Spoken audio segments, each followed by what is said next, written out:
Steps established by the Lord. In Psalm 37, David writes that the righteous can trust God to sustain them and that the inheritance of righteousness will never end.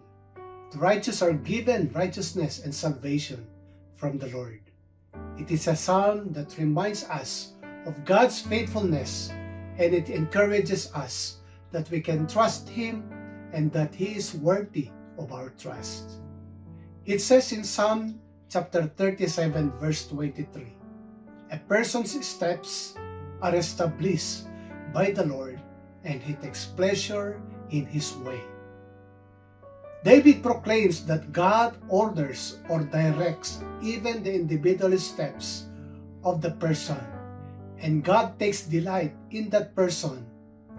The term translated as establish is from the Hebrew verb that can also mean to guide, to direct, or make reliable.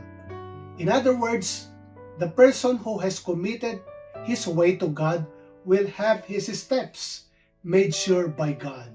He will guard them and ensure that they are solid steps.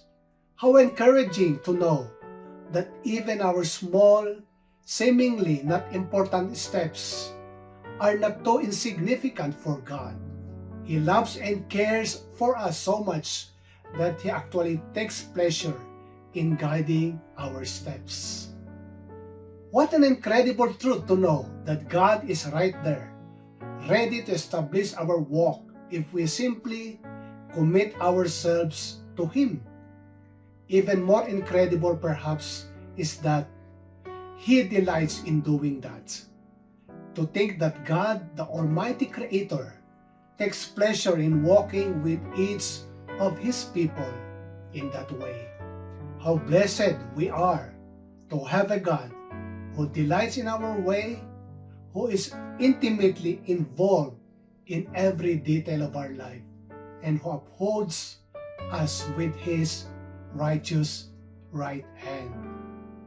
Even if the repercussions of following God seem severe at times, like losing a job, losing friends, facing persecution, this verse gives us confidence in God's providence under all circumstances.